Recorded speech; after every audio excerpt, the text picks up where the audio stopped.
if you don't know any tragedies yet. And if you came to our last, well, let's call it season, then you would know the Iliad. The Iliad is also a tragedy because, well, I guess many people die in it. And the story revolves mainly around Achilles, who later dies due to his arrogance.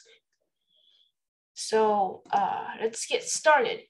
We are going to talk about the three tragedians, Aeschylus, Sophocles, and Euripides.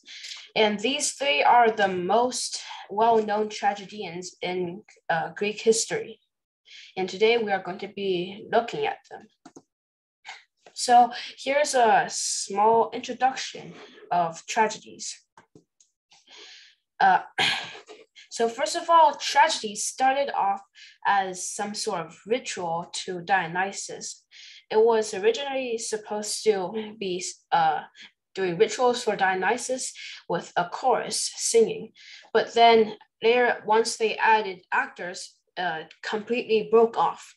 It split into a different branch and turned into playwright tragedies instead of rituals.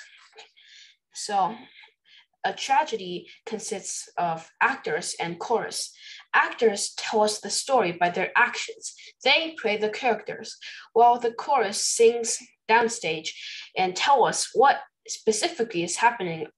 Well, because most people can't understand just by looking 2 people or 3 people fool around.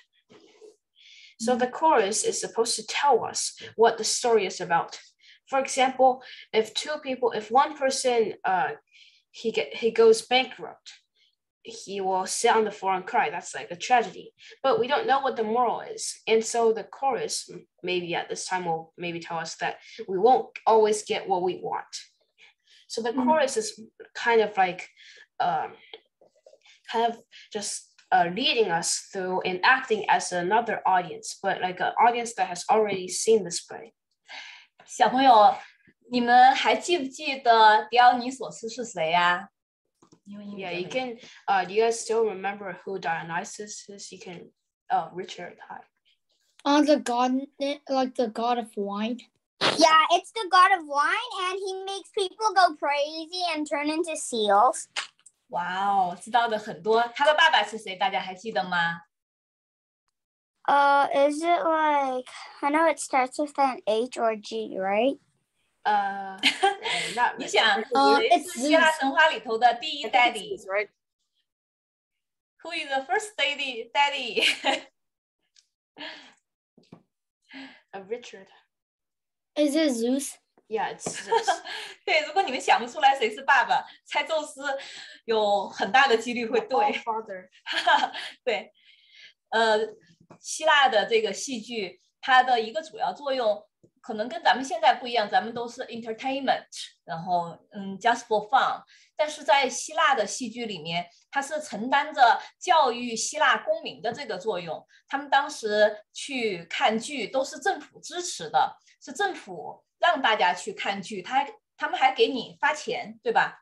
他们那个钱是怎么来的？ So the government gives money for actors, the chorus, even the audience, just to come and perform. So this is they do this to honor the gods and hope that in return they get protection for their city.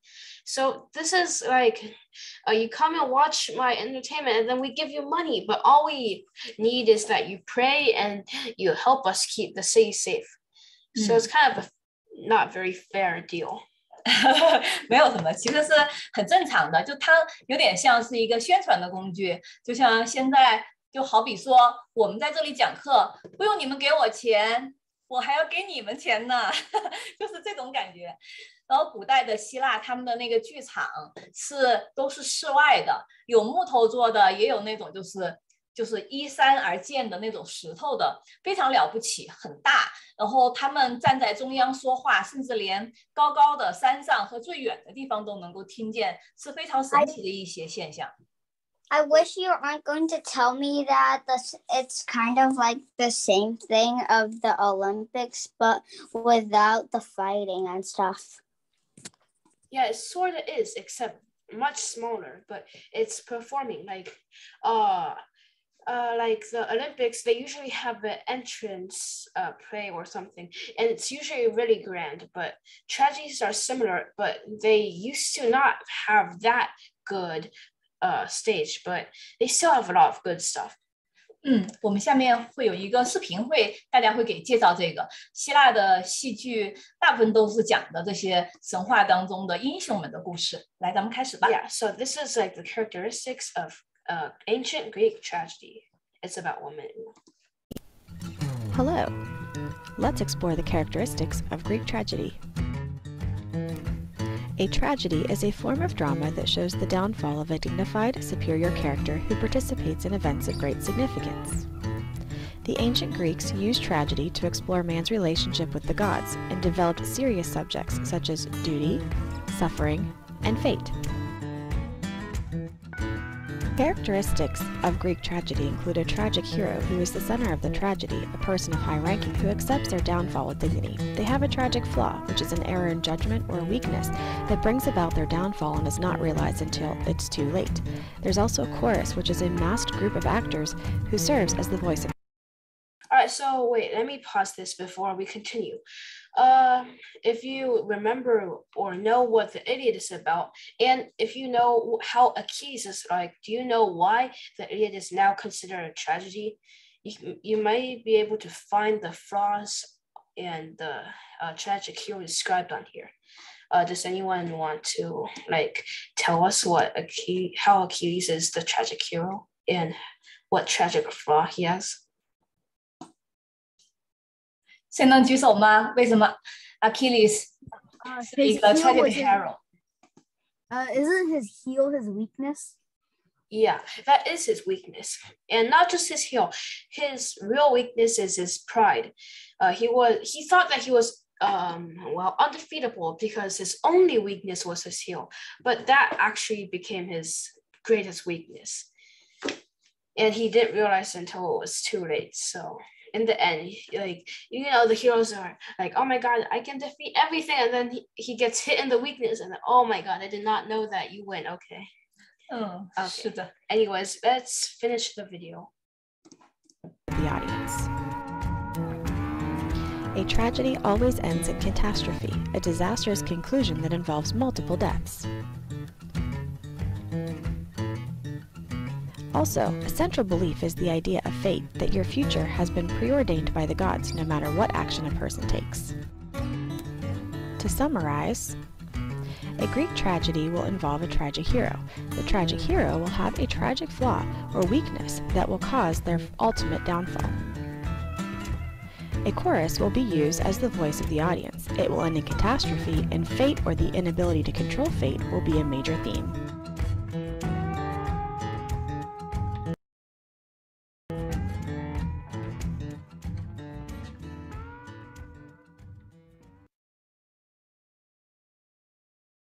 Yeah, and that is the end of the video.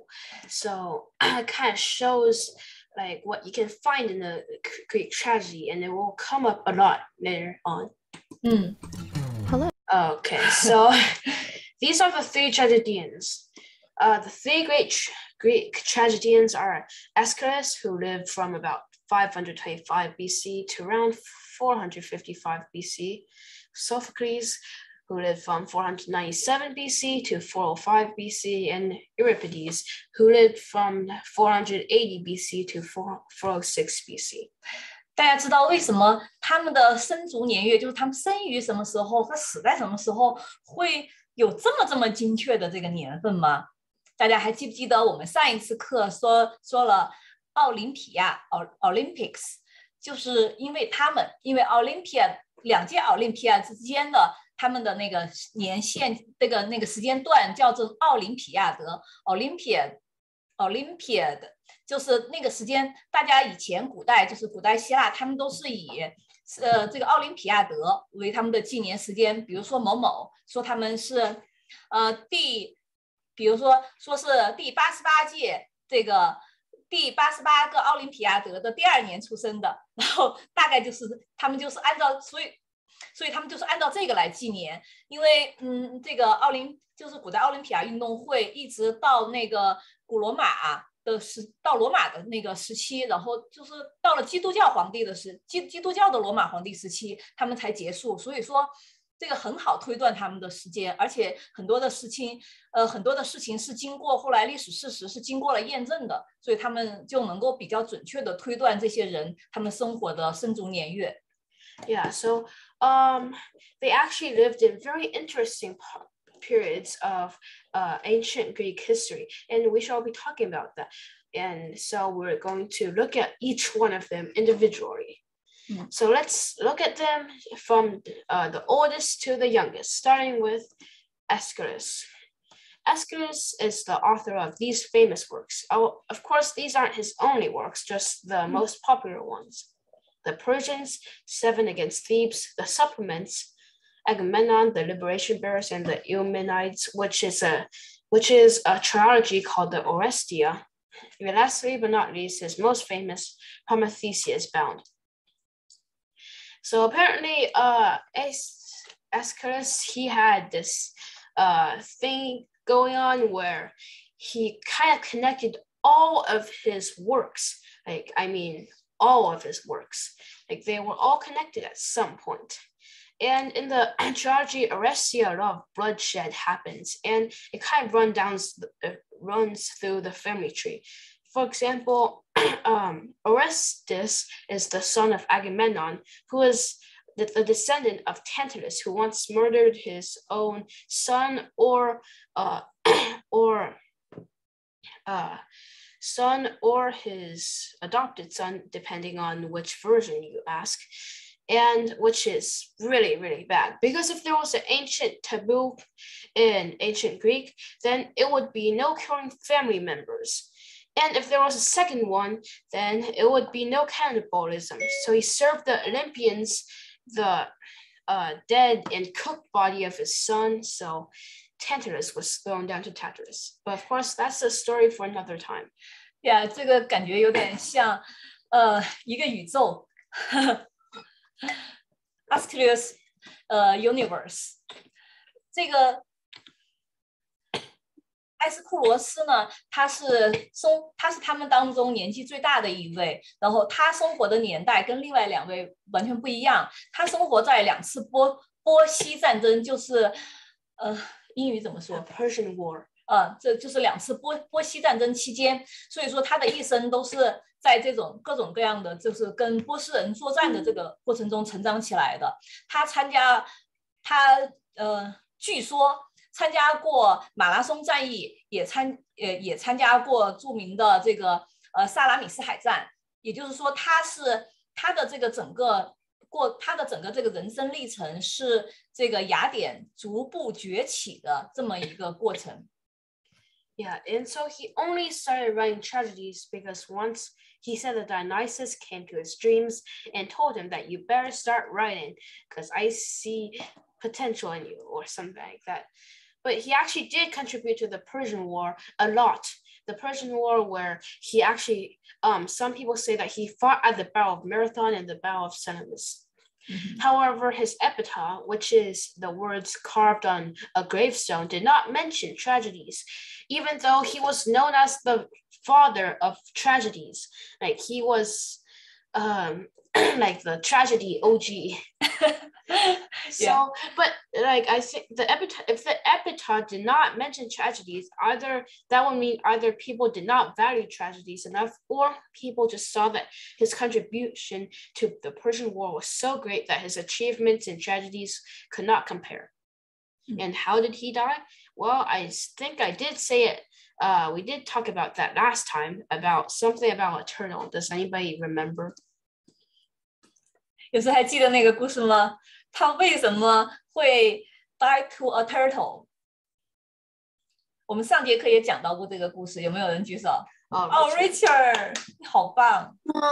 Because an eagle thought that he was food, so then they dropped him, and so because that's how they eat food, so they thought the turtle was a rock, so then they dropped him on the rock so that could crack him, and yeah. Yeah, so the eagle picked up the turtle because the turtle had a really hard shell and the eagle just really wanted some turtle meat. You can't blame the eagle, can you? So the eagle, usually the eagles drop their food or specifically foods with hard shells like a turtle on a rock from a high distance because the rock is very hard and it's harder than the shell. So once the turtle falls down, the shell breaks and then the eagle gets to eat.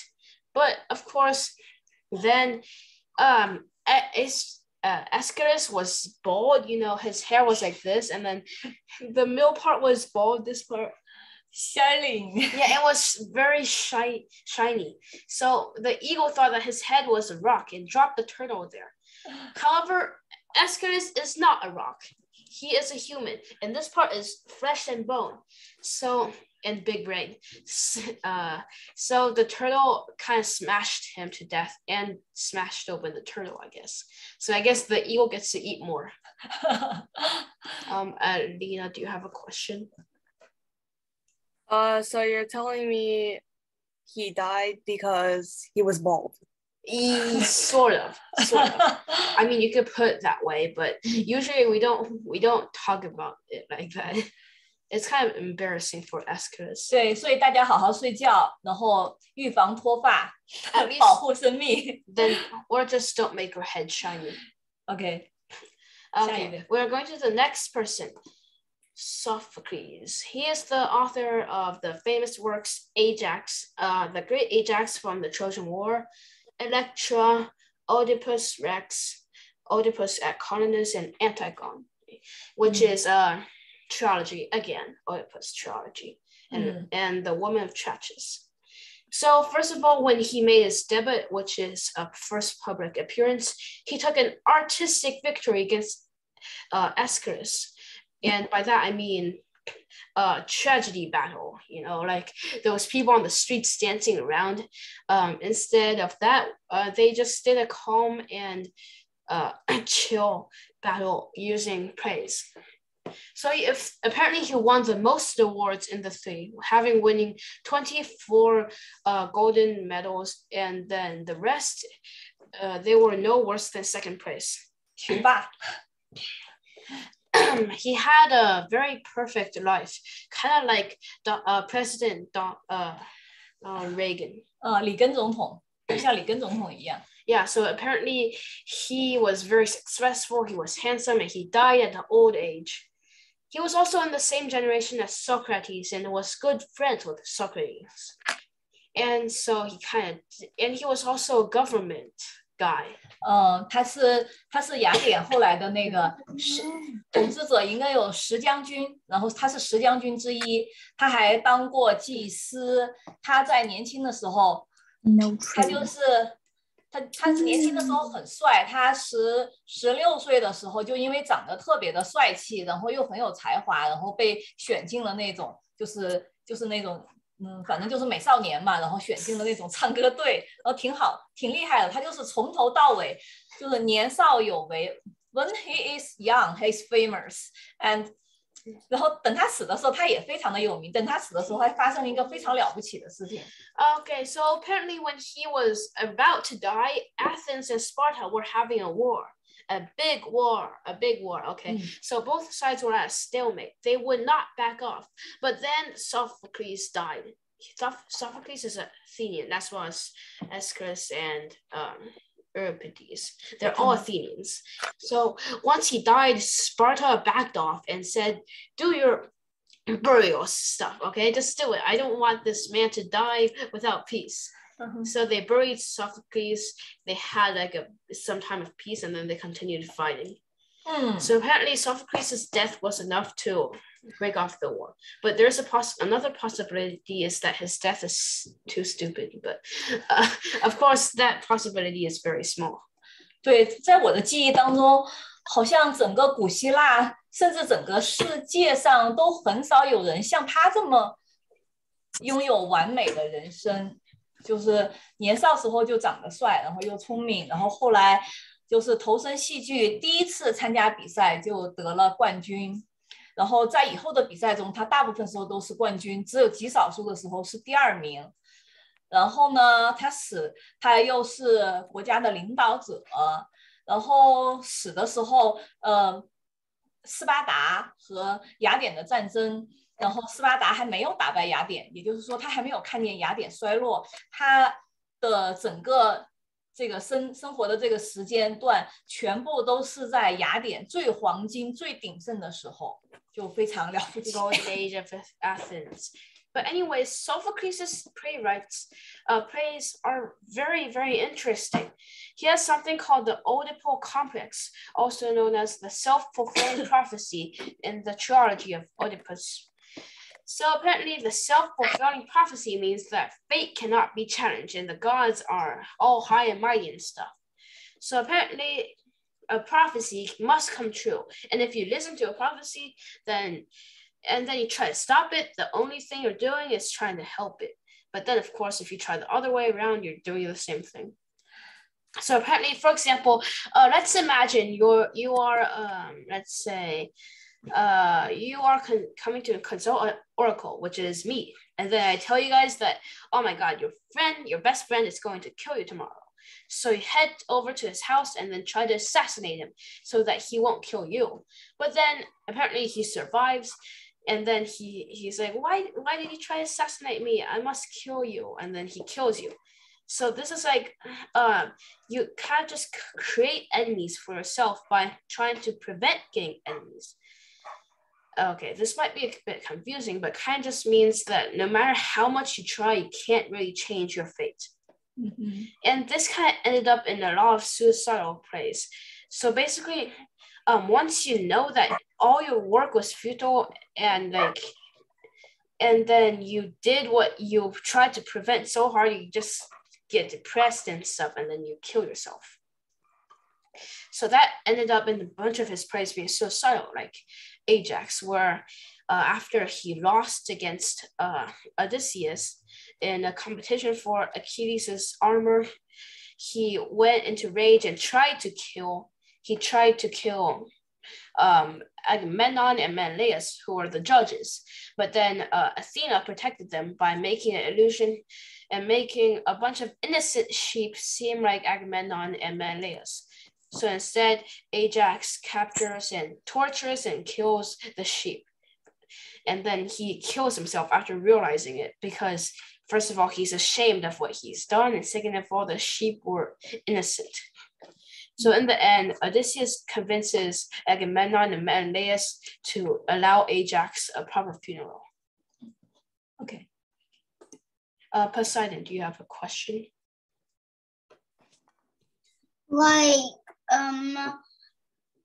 Like how do people get the prophecy? So they go to an oracle. For example, the best oracle is the Oracle of Delphi, which is a temple of Apollo, and Apollo is the god of oracles. So oracles are able to predict the future, but usually people go there to ask them for normal things. For example, why isn't my toilet working? And then in the end, you come out only more confused. Why did the oracle tell me that I will kill my great-grandson? So apparently oracles, they don't answer a question, but instead they make you very, very confused, and in the end make tragedies. So I would not recommend going to an oracle to solve simple problems. 对，他们给你预言，但是预言一般都是晦涩的，就是很难懂，你可以自己去解释。So all the oracle has to do is sit on it. Do oracles only say like bad things, like not all the time, but because the oracle sometimes says bad stuff, then it always ends up in really bad stuff. So that's why they made them into tragedies. So if an oracle says, "Oh, you're gonna get married tomorrow," then they won't write this into tragedies. So this is why it seems that oracles always say bad stuff. Do they mean like you're going to be buried alive tomorrow, or buried dead tomorrow?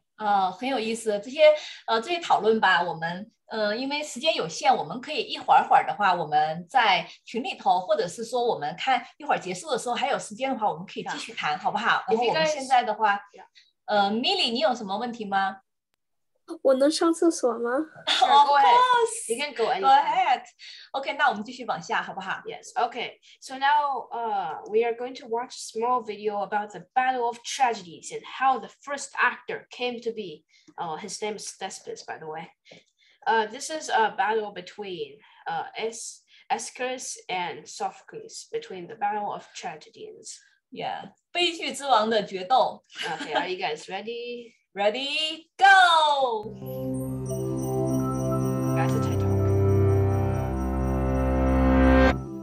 Good afternoon, ladies and gentlemen. Let us welcome you to the final day of dramatic battle between great tragedians. It is a spring day here in ancient Greece. Nearly 17,000 patrons are filing in to the theater of Dionysus to watch top playwrights, including favorites Aeschylus and Sophocles, duke it out to see whose hero may be deemed most tragic, whose story most awful.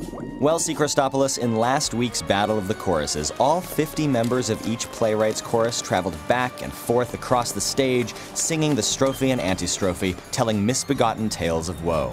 Today's first chorus is entering through the paradoi, taking their positions in the orchestra at the bottom of the stage. Mario Lopadokia, this is nothing we haven't seen before. All 50 members speaking from the depths of their souls. Wait, what is this? I've not seen this before, see, Christopoulos. There is one actor stepping out of choral formation, assuming an independent role in this play. Can you make out who it is? That looks like Thespis. It seems he's changing his mask and taking on the role of another character. Incredible. Surely Thespis will go down in history as the very first actor. He has changed the face of theater forever. And that was just the warm-up act. On to the main attraction. Aeschylus will have the stage first. Let's see what he does. We expect great things. Last competition, Sophocles beat him by a smidge, but Aeschylus is still considered the father of tragedy. Now, Aeschylus frequently competes at this festival, the city Dionysia. Though his plays are violent, the bloodshed is never seen by the audience, which allows the dramatic tension to take center stage. Let's see what he does today to try to win his title back. Here comes Aeschylus's chorus, but they seem to be missing quite a few people. What is going on here? Not only are they down a few people, there are 2 actors taking center stage. This is absolutely unheard of. He has built on Thespis' idea and added a second actor to the mix. Aeschylus is relying on the 2 individuals to tell the story. The dialogue possible in tragedy now has taken precedence over the chorus. No wonder he drastically shrunk its size. This applause is well-deserved. The crowd has hushed. Sophocles' actors and chorus are taking the stage for the play Oedipus Rex. As usual, the chorus is set up in the orchestra. And what's this? Sophocles has added a 3rd actor. Will this one-upmanship never end? 3 actors, and they are changing their masks to take on several different roles as they weave the tale of Oedipus, a nice fellow who kills his father and marries his mother. Kills his father and marries his mother. That sounds pretty tragic to me. It is most tragic, Mario Lopadokia. Call me crazy, but I'm willing to bet that future generations will hold this play up as the perfect example of tragedy. Excuse me, Christopoulos. Oedipus has left the stage after realizing Jocasta was his wife and also his mother. Where has he gone? I can't even imagine. Wait, the messenger has stepped on stage and is telling us of the great king's actions. He says that Oedipus, upon finding his mother, wife, whatever, Jocasta, dead of her own hand in their incestuous bedroom, took the brooches from her dress and stabbed his eyes repeatedly. You can't blame the guy, can you? Bedded his mother, killed his father, is father and brother to his children. I might do the same. My friend, I do believe we've seen it all. Indeed we have. There is nothing more tragic than Oedipus. And sure enough, the judges who have been chosen by lot from all over Greece are ready to announce the winner. Oh, folks, this is one for the history books. Dark horse playwright Philocles has taken first prize. What an upset. What a tragedy. What a night, folks. We have witnessed the laying of the foundation of modern theater. And some great innovations, the shrinking of the chorus, the addition of 3 actors. And such catharsis. Doesn't a great tragedy just make you feel renewed and cleansed? It sure does. But now we are out of time. I'm C. Crestopoulos. And I'm Mario Lopadokia. Peace, love, and catharsis.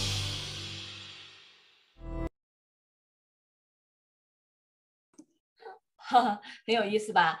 他们那个古希腊戏剧里头那个面具，大家有看到吧？他们都要会戴一个面具，一会儿换一个，一会儿换一个，因为他们台上的人非常少，也就是大家都看到了一个、2个、3个，然后一个人他同一个演员的话，他经常是要同时扮作几个角色，所以说经常要换一换。然后古希腊的这些面具，它主要是 Yeah. So basically, because of their shortage of people, they have to switch, and masks are like identities to them. 还有就是他们这些面具主要是由一些草和一些软木制成的，所以说实际上我们到现在从来没有见过一个真的希腊的面具。但是为什么这个上面还是有这种希腊面具的样式呢？是因为在一些以这种希腊的这些演员他们为主角的这种绘画和那个雕刻作品当中，然后有这么一些样子。然后在古希腊，因为他们的那个剧场非常的大，然后他那个面具实际上不像是我们现在在那个这个里面看到的是什么很单纯的颜色，它里面会画的花花绿绿的，然后他们会穿增高鞋，就是把那个高跟鞋，然后演员们会穿高跟鞋，把自己显得更高，然后会戴上各种颜色的那种手套，然后就是他们的肢体动作就会更明显，就让大家能够注意到他们。这都是古希腊的一些剧场他们的那个舞台设计也非常的了不起。中国的京剧的那种舞台一般都是就是甩一甩鞭子，那就是千军万马，但是就是比较意象。就意象是什么意思呢？这个不好解释，就这么过去吧。反正就是假装是那样。然后古希腊的戏剧就比较实在，比如说他们很早的时候，就比如说描写一些有水的场景，他们就会在舞台上那边挖一个小河沟，就真的有水流过去。然后他们的台子上面，比如说会有舞台上面会有一个台，有的很多的道具，有一些台子放在地上的地台，然后经常就是表现那种比如说尸体什么的，比如说阿伽门农这个戏剧里面，阿伽门农被他的妻子谋杀了之后，那他的尸体就会有一个演员躺在那个台子上，然后把他推出来，然后他其实就是展示尸体。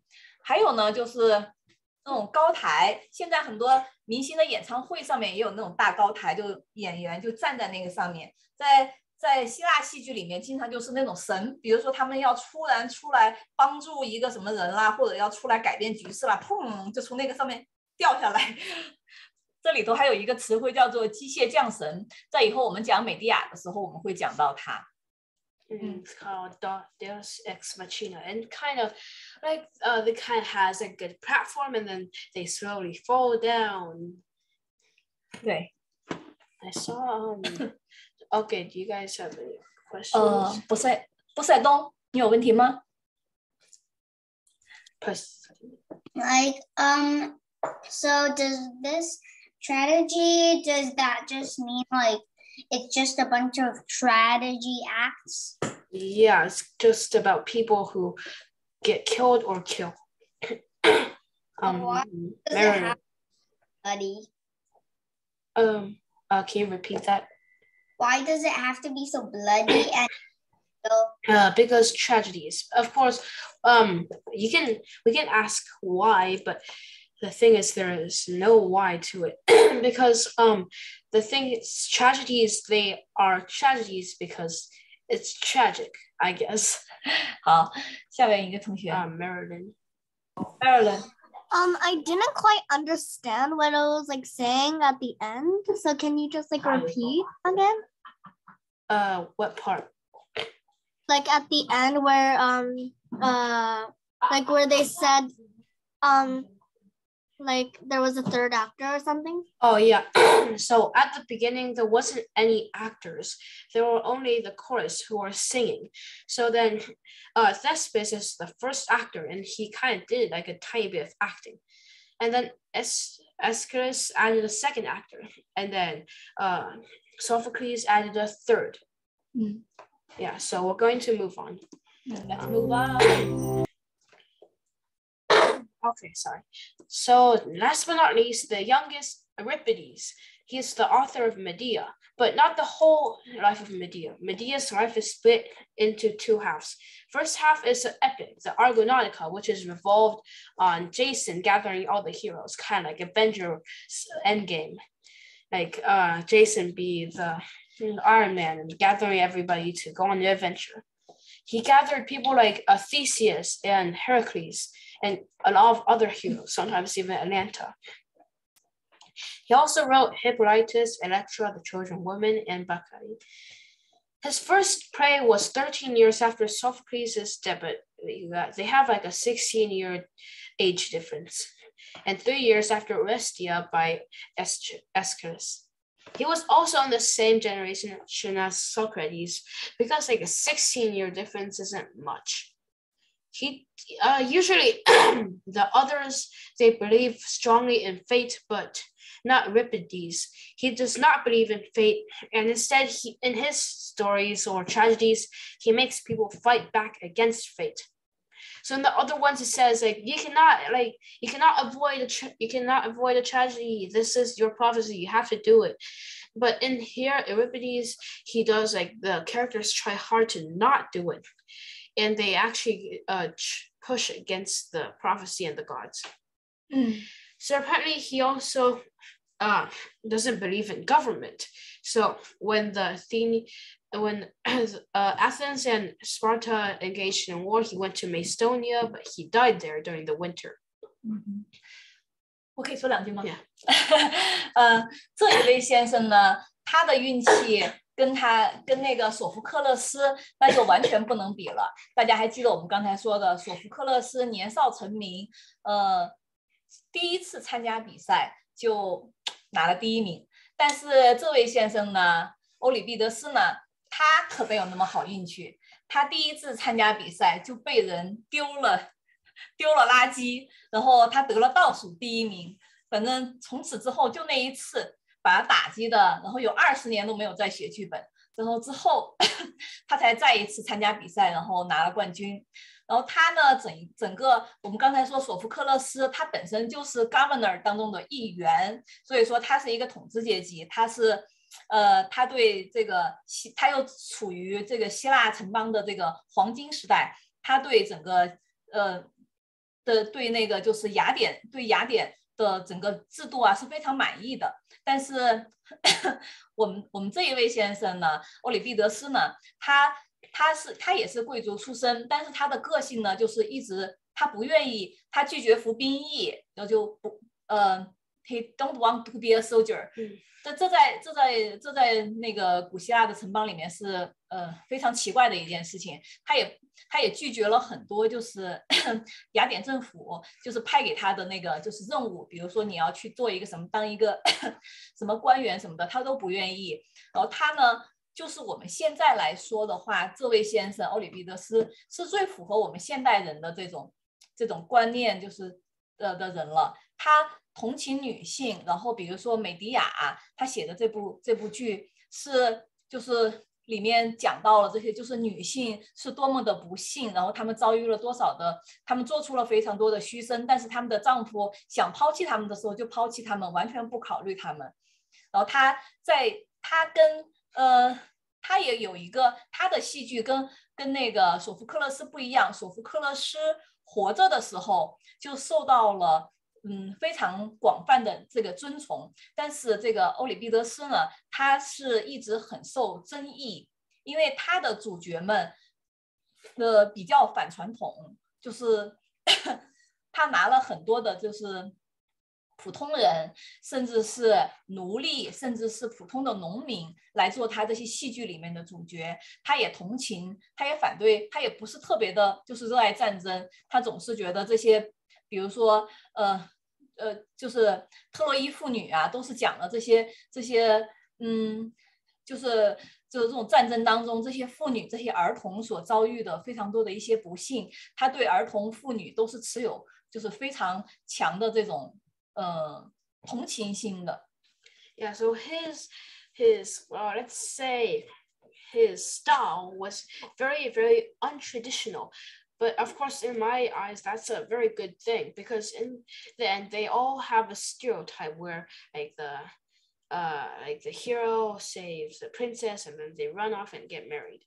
But of course, Euripides, he took a very different style, and that might have not been very acceptable back then. So that might be what caused his bad luck. 而且欧里庇得斯他是被称作就是悲剧作家当中的哲学家，因为确实他自己是受过很多哲学教育的。他和苏格拉底是同时代的人，并且也是他的好朋友。他们两个呢都不太信奉这些古典的这些神，比如说欧里庇得斯他的老师，他就曾经提出过说这个月亮的光是反射太阳的光。你知道在古代的时候这是一个多么，我们现在都知道这肯定是这么回事儿，这是一个 science 的一个问题，但是在古代呢他这种行为是非常的，就他这个老师欧里庇得斯的老师这种言论是非常的，就是叫怎么说呢，叫做惊世骇俗的，然后这个城邦雅典就把他驱逐出去了。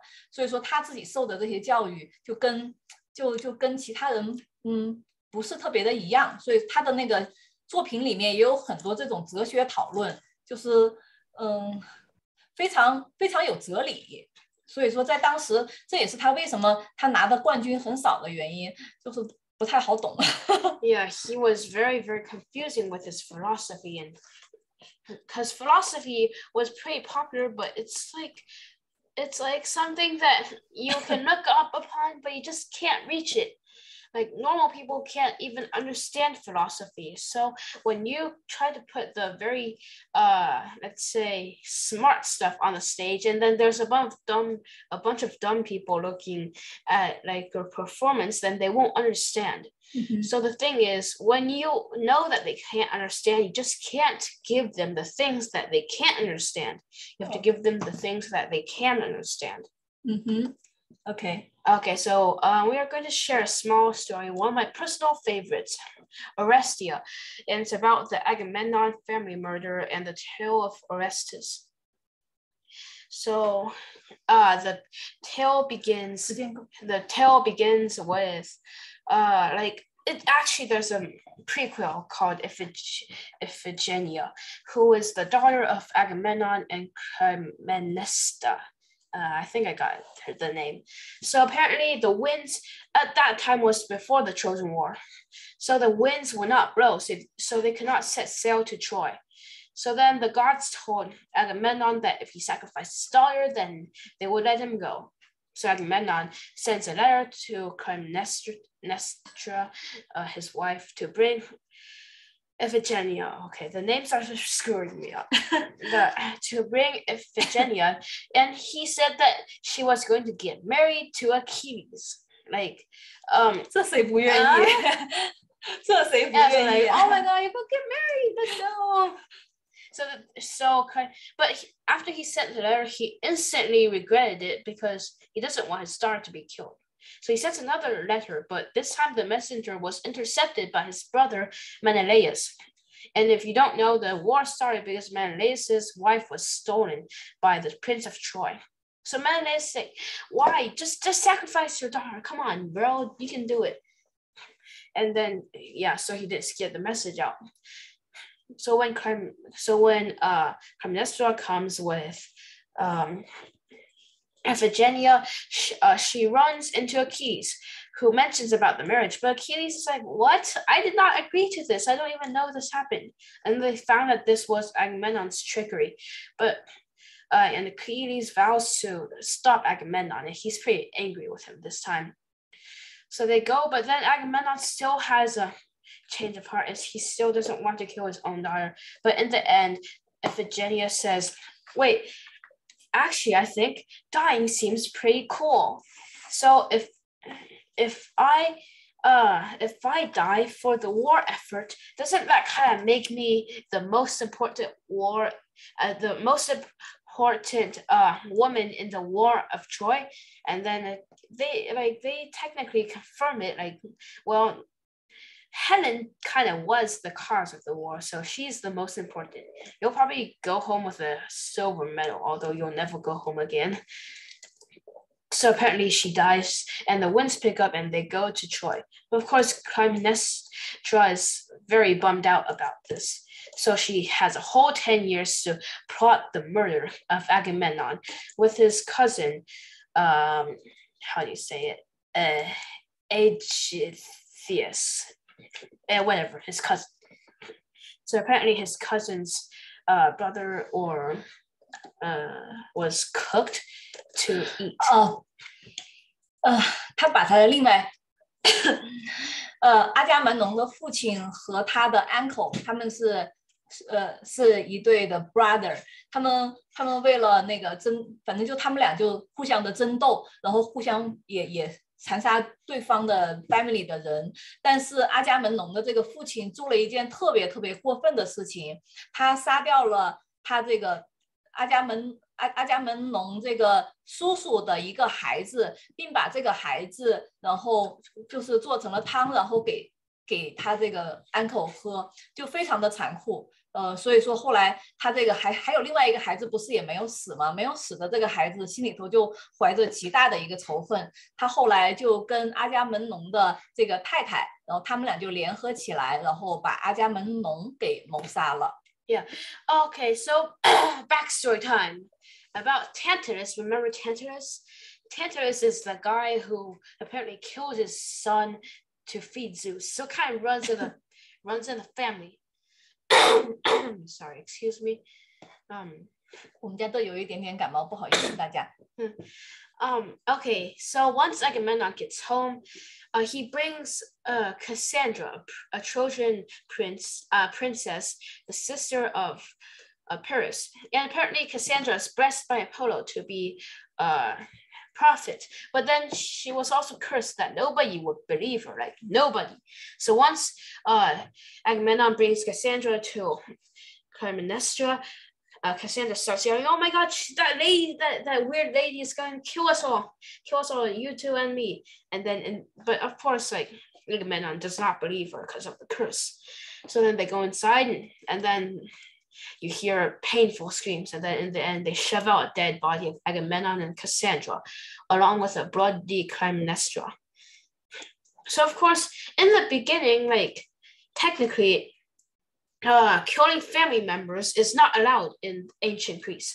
But of course, Agamemnon sort of had a pass for killing his daughter because the gods told him to. But then, like, Clytemnestra isn't technically Agamemnon's family because they're like connected by marriage. So I guess she gets a pass for it as well.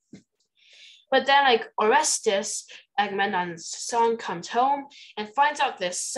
But he doesn't have a pass for it, but he still wants to take revenge. So he goes inside and he disguises himself, and he says that Orestes is dead, and Clytemnestra looks sad, or at least she appears to be. And then Orestes kills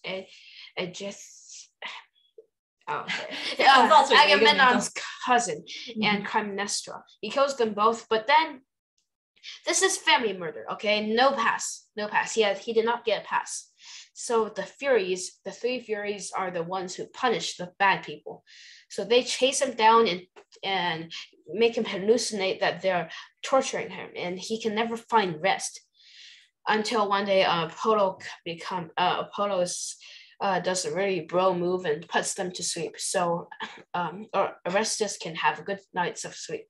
But then after he runs away, the ghosts of Clytemnestra, and don't ask me how that got here, but the ghost wakes up the Furies and tells them to hunt down Orestes. So he finally makes it to the Athenian temple until the Furies catch up to him.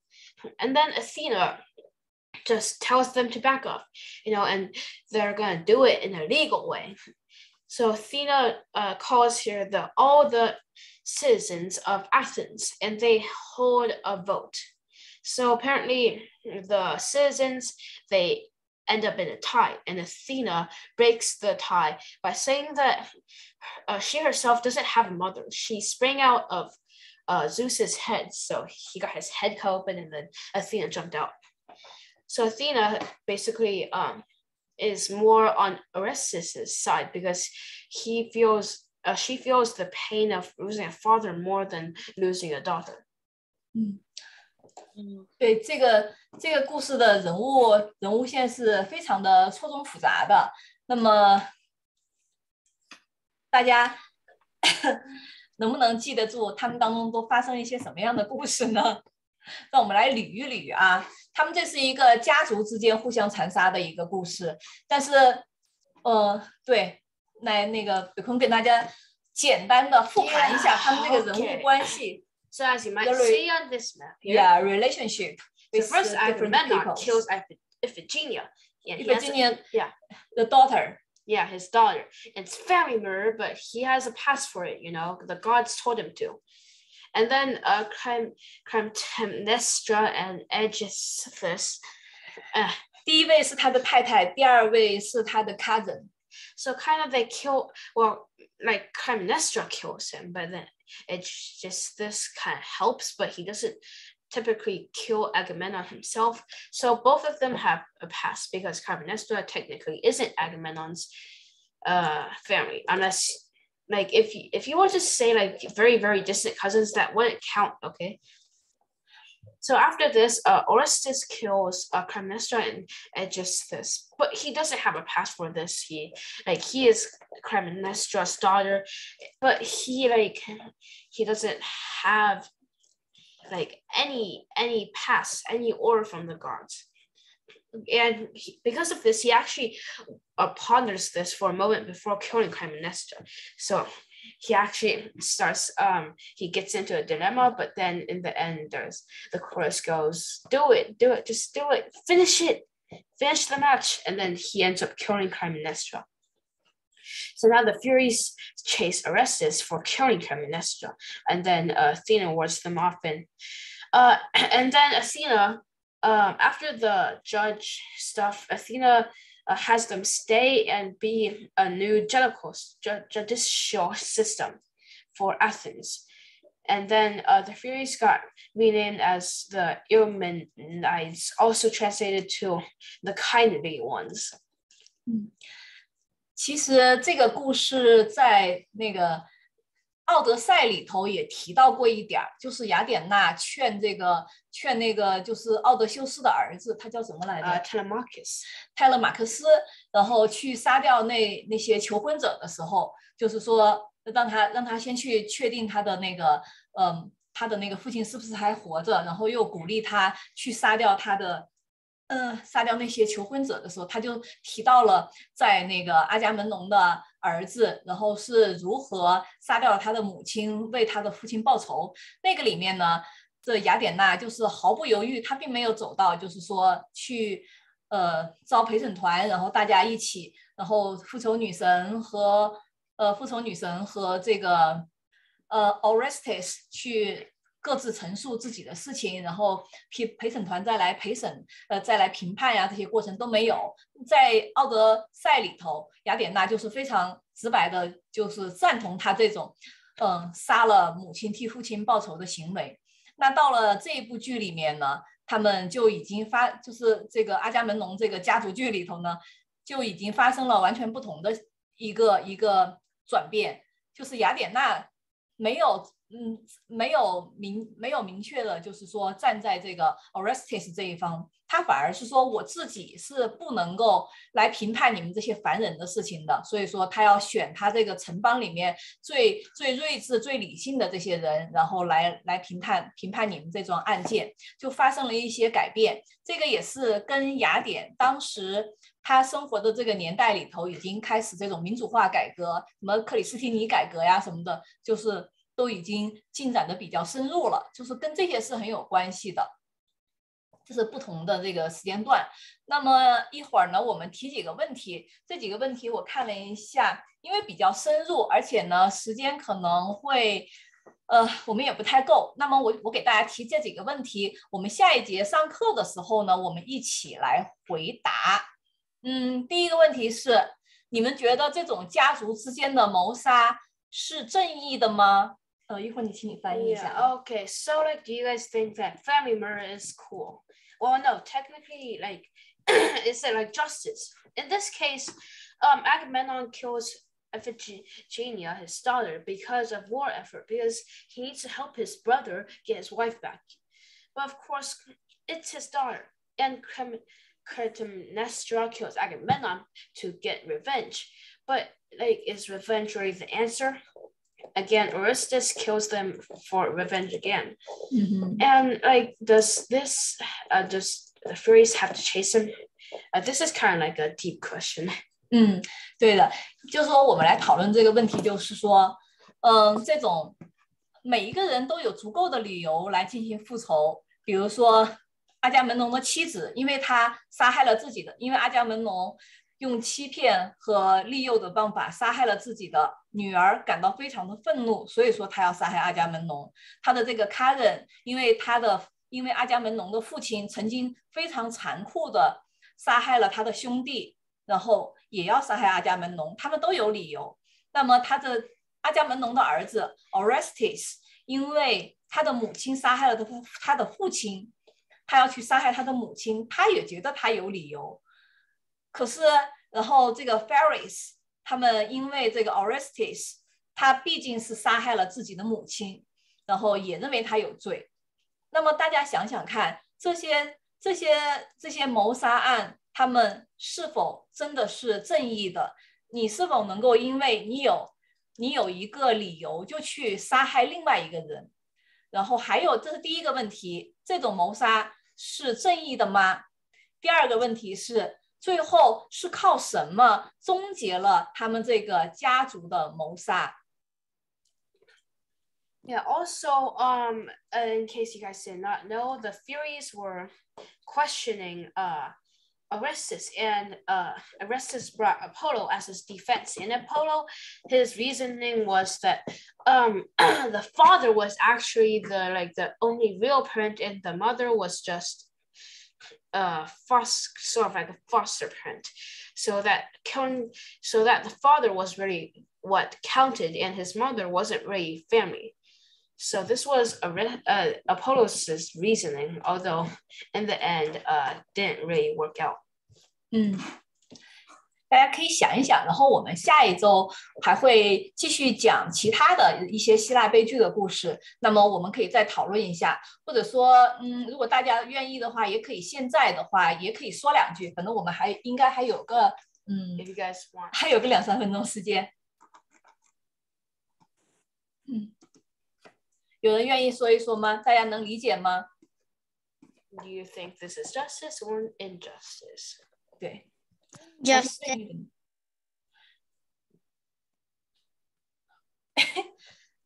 刚才是哪个朋友在说话？可以跟自己的父母也讨论一下。波塞冬。Injustice. Why? 为什么你觉得它是 injustice 呢？ Because you're not supposed to kill your family members, even though that they did something wrong. Yeah, technically. Although, like that was. 我们先不做任何的这个判定啊，然后我们下一节课会深入讨论。但是我们想听一听大家的想法是什么 ？OK， 波塞冬小姐说，她觉得这样的杀戮是不正义的。小哥还是小姐？小哥。Right now. 还有谁有什么看法吗？ Do I just leave right now because Yeah, we technically did finish. So we're but this is a part where we kind of just want to know if you guys have any thoughts on it. OK， 那我们其实时间也已经快到了。这个问题很复杂，我觉得大家都可以跟爸爸妈妈讨论一下，就是说我们现在的社会跟以前的社会有什么在处理这些问题上有什么样的不一样，然后我们面临这种谋杀的时候，我们的想法有什么不一样，然后你们觉得他们家族的这种谋杀是正义的吗？然后还有就是谁用什么样的方式终止了他们家族的这个这个谋杀循环？不好意思。好，那我就是这几个问题，然后我们下一次上课的时候会继续来讨论一下，然后我们下一次呢也会讲其他希腊戏剧当中非常有趣的一些故事。欢迎下周同一时间跟大家见面。还有什么话吗？ By the way, what is the favorite show like Big Quinn said, like the favorite show? I didn't say favorites, but I did say I did enjoy Orestes because the plot lines were pretty cool. Oh, can you spell it to me in the chat? Okay. I'll do that after we finish recording. 在这个古希腊的悲剧里面，有3大悲剧是最有名的，一个是被俘的普罗米修斯，然后一个是美狄亚，还有一个是什么来着？俄狄浦斯王。这三个是最有名的。你用英文给大家说一下好不好？ So Prometheus bound Medea and King Oedipus. And 普罗米修斯。 Yeah, I did say that. OK 好，大家还有什么问题吗？可以提一下，或者还有什么想交流的吗？ By the way, Poseidon, the Orestia, it says over here. How Orestia? This is how you spell it. 这个是一个系列剧。他们家族的，其实你还可以看看那个七雄攻特拜，用那个英文怎么说 ？Seven against Thebes. 对，都是阿特柔斯家族的这个系列剧，他们家族发生的这些故事。Marilyn, do you have a question? Marilyn, 你上厕所吗？你可以，我们已经结束了。哦，谢谢。好，拜拜。好，那我们现在就停止录。